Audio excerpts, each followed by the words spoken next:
Hello and welcome to day 0 of my survival garden series. I'm going to plant 24 different varieties of vegetables I have left over from last year in this seed propagation tray that I picked up at Home Depot. I don't really have a knife, so I'm trying to open it with a toothpick I used this morning. Works pretty well. And as I open up the plastic, I realize I don't know exactly how this tray is going to go together. I didn't really read the packaging. But it seems pretty simple. These seed pods are going to sit on an elevated tray and have a water reservoir beneath them so they don't get too wet. And then there's this plastic cloth that will sit between the two and keep everything moist, I guess. Then the plastic lid will just keep humidity in. Setting it up here was kind of interesting to figure out how everything sat together. Inside the trays were these husks, these hard pellets. They are ground up coconut husks, also known as cocoa coir. And I water the seeds and they pop right up, except for the ones that are sideways. They get pretty stuck in the sides and need to be dug out. I give them a little extra mashing with my trusty toothpick, going in a diagonal pattern, leaves a nice checkerboard at the end. I did this for all the seed trays to get it nice and aerated,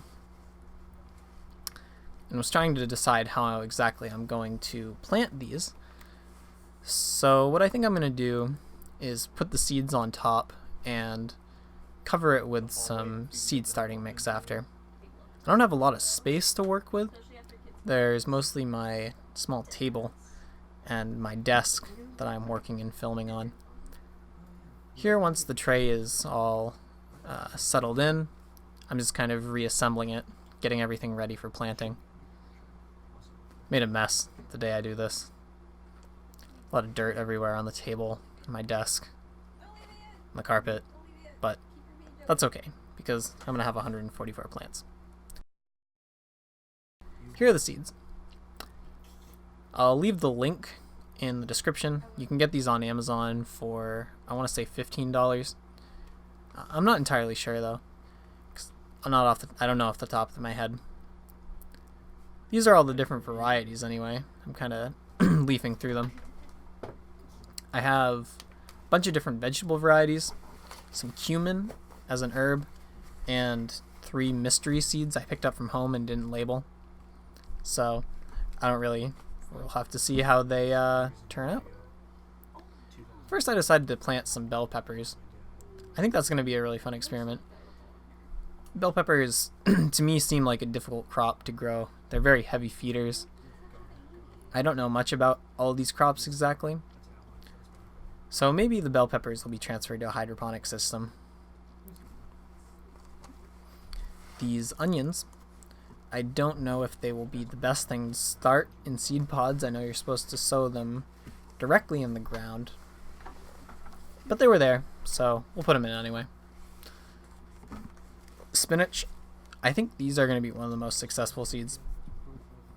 Good leafy green, should be easy to grow, as opposed to some of these like root vegetables or fruiting varieties. Pumpkins, I've never successfully grown before.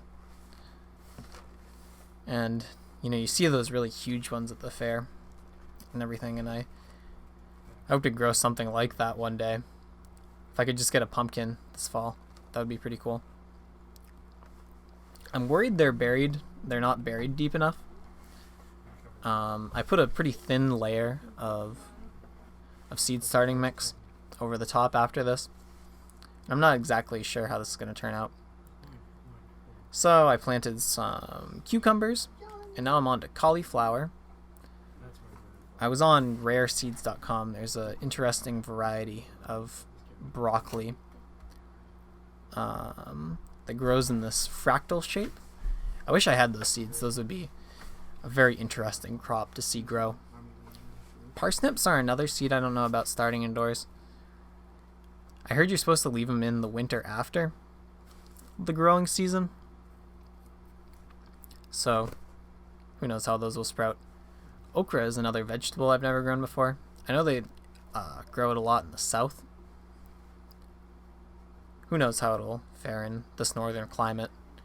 At least at the meantime, it'll have a nice, stable environment. Radishes, I think, are going to be some of the first seeds to sprout, along with the lettuce that I plant later. Very quick grower, should have some nice early results. Turnips. I rarely eat a turnip, but they always kind of look nice, those like big waxy bulbs. Maybe I'll get something like that.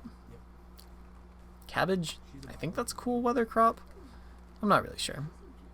This is all going to have to grow in summer.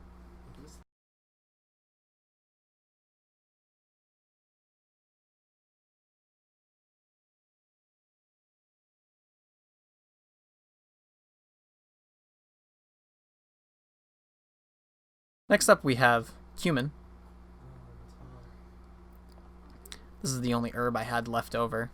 I had a herb variety pack, and none of those seeds fared too well, but I think some cumin will be an interesting crop to see grow.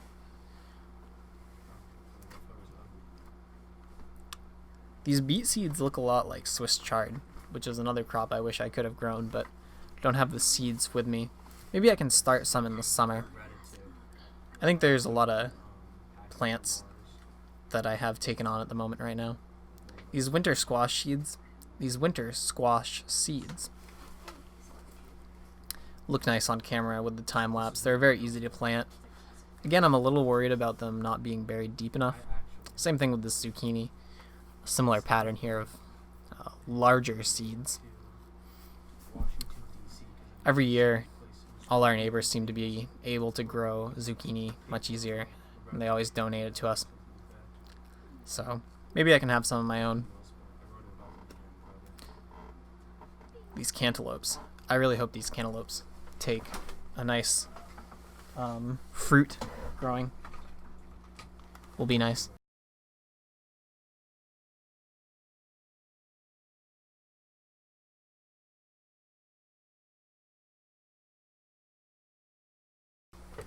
So here are the first of the mystery seeds. If I remember correctly, it was cilantro, baby bok choy, and something heart vegetable. Yeah, we'll just see what grows. These are very like round, pellet-like seeds. They to me seem some of the most unique. And I wasn't going to plant lettuce at the end of this, as I had said originally, but they were that was the only column that I had left to fill. So I figured do it. Why not do it anyway? I don't have any scissors, so I've gone with the slightly more sophisticated method of using the all-purpose flosser toothpick to rip open the bag. The mix is very airy and light and dry, but other than that, it just seems like normal potting mix. Here you can get a clear shot of it. There's some twigs and things inside it. I'm hoping that this will give the seeds a little bit of early nutrients in their growing stages. I have a lot of hydroponic fertilizers that I'm tempted to use, but I think it would be a good idea to just hold off for a week or two, let the seedlings sprout, and then I might mix in a mild nutrient solution with just Rapid Start by General Hydroponics. But that'll be in a future video. The plan going forward is going to be to just leave these to sit in the shelves for the next 1 to 2 weeks.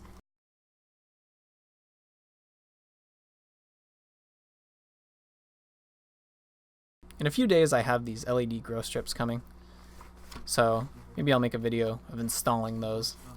I can't wait to get my first look at these seeds. I'm guessing only the radish and the lettuce will have germinated, but I can give them some light, grow them, give them a little water, and then maybe 2 weeks in they'll get a little nutrient solution, because these seeds are going to have to grow up for the next month in these starter trays.